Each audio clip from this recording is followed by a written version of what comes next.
On April 8th, 1994, the music world was shocked by the news of Kurt Cobain's death.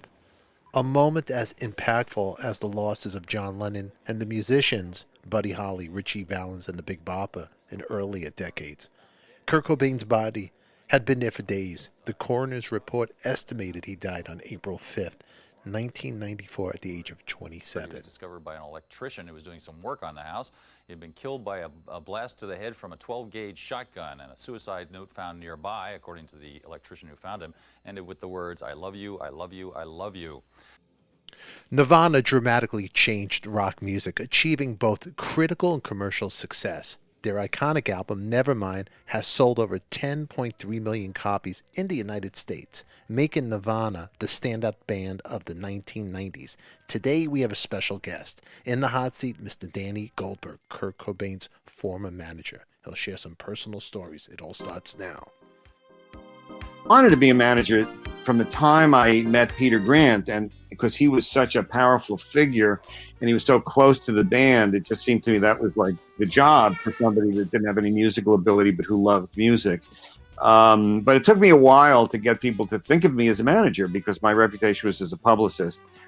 But finally, by the end of the 80s, I had this management company, and we had just had a huge breakthrough because Bonnie Raitt was one of our clients, and she won the Grammy for Album of the Year. And a year or two earlier, she had been dropped by her previous label. So I was finally, after sort of 20 years of trying to make it in the business, I had some heat, and had moved up a notch, kind of in the theoretical hierarchy of the business. And I knew that there was this younger generation of rock and roll that I wasn't tuned into. I was the hippie generation, and there was this whole movement of 80s punk music, which when it first started, I just ignored because I was trying to make a living. And artists like Black Flag, Dead Kennedys, that were important to the critics and to their fans weren't the kind of people that wanted managers or could pay much or anything like that. So I my brain had moved on. I wasn't tuned into it musically. Most of us are more tuned in when we're younger. So I knew I needed to hire somebody younger if I wanted to address that. And I actively looked around and found a guy who today is an extremely successful manager. Then he just needed a job, named John Silva. And John was, so I was 39, he was early 20s. He knew every vinyl 7-inch and the fanzines. And he had a couple of clients that didn't make much money, but they were considered cool. Red Cross was one of them. Red Cross, and so we then heard that Sonic Youth was looking for a manager. They had made a deal earlier in the year with Geffen Records. It was the first major label that they ever were involved with. And they had a manager who they had a falling out with. And their first major label album was going to come out like in a couple of months, and they needed somebody. So I got us a meeting with Sonic Youth, and they liked us. And so we became Sonic Youth's manager. And that was an immediate mark of credibility in the alternative rock subculture. There was no artist that was more respected than Sonic Youth. Their lead guitar player, Kim Thurston, and their main singer and bass player, Kim Gordon and Thurston Moore. Kim was the bass player and singer, and Thurston the lead guitar player, and occasionally sang. They were like among the most admired curators of this new kind of music. Many artists got their start by opening to Sonic Youth shows, and at some point they loved Nirvana's first album on Sub Pop. I wasn't paying any attention to Sub Pop. I was trying to make a living in the mainstream business, but Sonic Youth put them on opening to some of their shows, and then apparently they were looking for a manager because they decided they wanted to make it, more than just the indie world. So Thurston called me. And he said, "Look, I know you don't usually like new artists," because I had told him, new artists can't pay you anything. Management's a service business. You don't own the masters. You don't own the publishing. You're working every day. And if somebody isn't making any money, you're working for free. And free is hard to pay the rent with just good reviews and prestige. He says, "I know you don't usually like new acts, but take my word for it. This is like the best new band I've seen in years." And I did take his word for it. He was so much smarter than me about that kind of music. So I said, "Oh, if you feel that way, definitely." So they came down to LA. Grohl had just joined the group, I think a month earlier. And they liked us for the same reason. Sonic Youth said we were cool, so Sonic Youth had credibility with them in terms of recommending a manager, the same way they did with me in terms of recommending an artist. So we had one meeting, and the next day we were their manager. You know, Wow. so it was. I owe that definitely to Sonic Youth, particularly to Thurston, and obviously to Silva, who was smart enough to understand what it was as well, and who knew the music way better than I did. Did you sense anything special about Kurt when you got to know him? The first time I realized how special he was is a few months later when I saw them play live. I knew they had a buzz. I knew he had this aura about him and these piercing blue eyes, and he clearly was kind of the decision maker in the band. But I was busy. We had like 30 clients. I'm, working my ass off to just kind of keep more money coming in than going out, and trying to make it. And then I realized it was weird that I hadn't seen them, and they were kind of halfway through recording the album that was Nevermind, that would come out some months later. And he wanted to play a show in LA, I guess, to just try doing some of the songs in front of an audience. Kurt had a tremendous work ethic. He's got this reputation that's so much based on certain photos where he looks kind of out of it, or a slacker, or stoned. But he was extremely disciplined when it came to his art. And they were rehearsing 8 hours a day, so he wanted to work out the songs in front of an audience. And I went to see them. They played at the Palace as the opening act to Dinosaur Jr., and I was just blown away. The way he created this intimacy with fans, this sense of connection, I was just transfixed. I can't even articulate exactly what it was, but that's when I knew I'd gotten really, really lucky. And at that point, they became extremely important to me, because I didn't know how big they were going to be, but I knew they were incredibly special, because he was incredibly special. Let me ask you, Danny, the rock journalists, did they make up that whole thing about we're not about success, screw you, we do not want to be part of the mainstream media? Or was that really how Kurt felt? Well, I mean, a little of both. There's certainly no question that he wanted to be successful. All you have to do is read those excerpts of his journals that were published some years ago, and how many journal entries he would write about becoming successful and becoming the biggest band, and doing drawings of theaters and marquees with the name Nirvana on them, and the amount of notes that he wrote to different indie labels trying to get Nirvana signed. And he certainly made decisions in terms of the band's career that were informed by a desire to be successful. He didn't want to change who he was to be successful. He didn't want to abandon his identification with the punk subculture, but he did want to be successful. He cared about, what is the single going to be? And, he cared about MTV. He watched MTV all the time. He thought about every interview. He was extremely brilliant and focused when it came to the mechanics of every aspect of what it was to be a rock star. But there were a lot of the results of that success that he didn't like. He didn't like the focus on his personal life, that's for sure. I don't think he liked the kind of pressure that he was then putting on himself to stay successful, that if you enter that world, then you're worrying about what MTV thinks, and what the record company might be able to get on the radio, and all those things. And he also had a lot of personal demons, obviously, which are well publicized, but he struggled with drug addiction and depression. So, on any given night, he might have been in a bad mood, but in general, he was kind of a divided personality. On the one hand, he had a lot of personal angst. He also very sweet personally to people, to other people. But when it came to his art, he was like this genius who every single decision was part of a vision that he had, and that vision was what he accomplished. So, by the time he gets to In Utero, he's already been successful. Nevermind's, biggest album of the year in most parts of the world's most important rock band in a long time.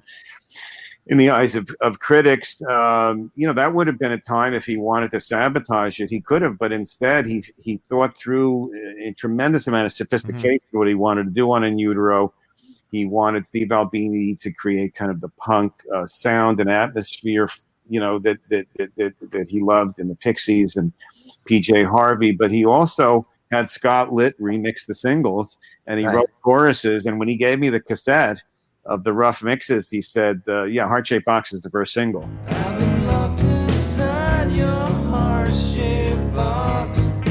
So he talked like that. So he decided to do Unplugged. He didn't have to do that. I mean, he did a lot of things that you don't do if you don't want to stay successful long after he was already successful. But he also was tormented by some of the byproducts of success. I mean, when he came to you with the Unplugged, that was his idea. Did you say, great idea? Or did you ever say, hey?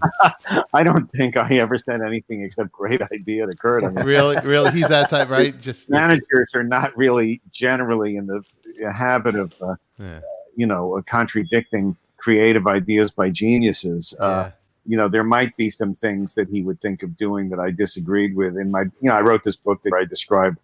One time he wanted to change the liner notes on Incesticide, and I did talk him out of it. Right, he has the book Serving the Servant, Danny's book, remembering Kurt Cobain. Thanks. You can see the blurb is from Cameron Crowe. It was something that really meant a lot to me, that Cameron was so generous in his comments about it. But my role was primarily to try to implement professional things that were important to him. That's, again, I would say we manage their careers. We don't manage their lives, although with certain artists, a handful over the years, it's also turned into a kind of a friendship. And I did feel that with him. I love that guy. Yeah. I mean, you're working with him. Did he realize he was the generation's John Lennon? How big did he realize that? What he turned into? It's so hard to know. I think there's more evidence that he did realize it than that he didn't. He certainly, John Lennon in particular, was somebody that he had enormous respect for, even though he was obviously too young to have been a teenager when the Beatles or even John Lennon, were in their heyday. But I think he loved the integrity. He loved the songwriting. I mean, Kurt had so many different things he was good at, but one of the things he was incredibly good at was writing songs, and he knew it.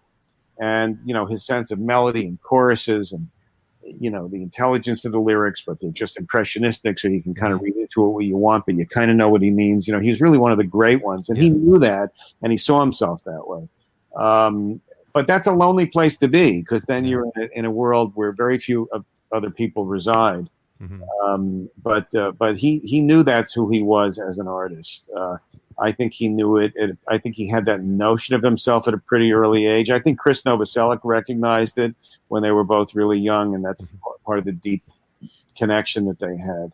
Yeah. So he had a lot of angst and doubts and pain in his head. But when it came to being an artist, it was like a compartmentalized part of himself where he had this crystalline clarity and really did know exactly what he wanted to do and executed brilliantly those years of his career. Yeah, very incredible. I just went the other day over the weekend to his house, his last home.